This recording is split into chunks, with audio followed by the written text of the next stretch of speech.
Hi, I'm the friendly neighborhood INDA-man, and in this video, I'm going to teach you how to move and look around Bash. The commands I'll be covering are ls, which is a command for listing the contents of a directory, clear, which is a command for clearing the terminal of output, and finally cd, which is a command for changing directory. Let's start off with ls. The basic usage for ls is ls and then an optional file path. If you do not provide a file path, then ls will list the contents of the current directory.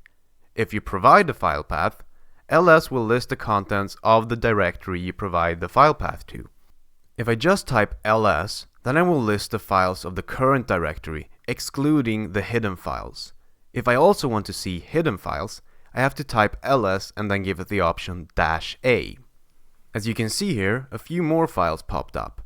These first two are special. The dot is a reference to the current directory, and the double dot is a reference to the directory above this one.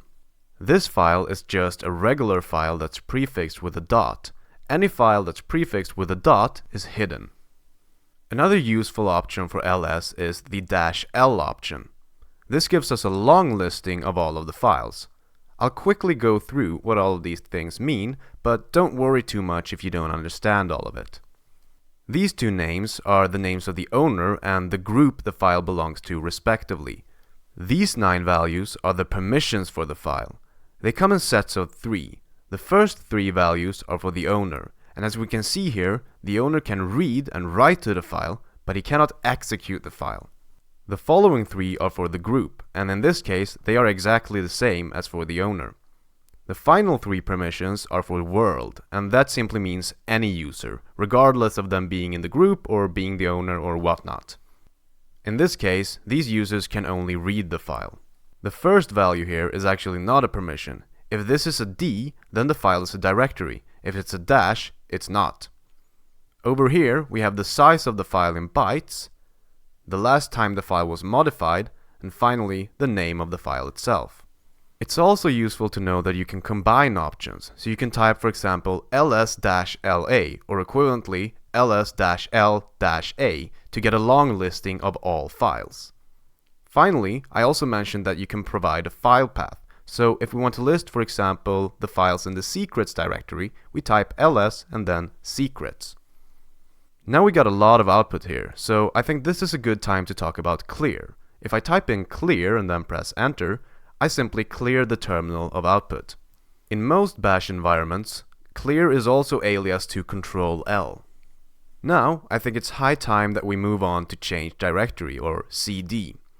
The basic usage of cd is cd and then a file path to the directory you want to move to. Let's try that out. So, to move into the secrets directory, I type cd and then secrets. If I want to move up a directory, I have to use that hidden double dot file. So I type cd and then ... But let's say that I actually want to move up 2 directories. If I move more than 1 directory at a time, I have to delimit the directories with a /. A useful special symbol for cd is the dash. If I type cd and then dash, I will move back to the directory I was previously in. Another useful trick is to type just cd. This will move me to the home directory. Now finally, I want to talk about this little tilde over here. This is actually an alias for the home directory. I'm first going to move to the secrets directory to show you why this little tilde is so neat.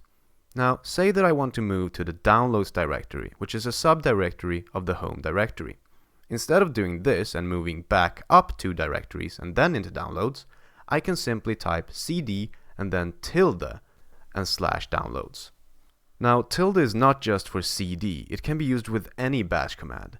Actually, if we type echo and tilde, we can see that what bash actually sees when you type a tilde is the path to the home directory.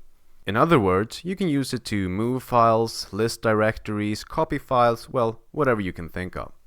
And that, I think, is quite enough for one video.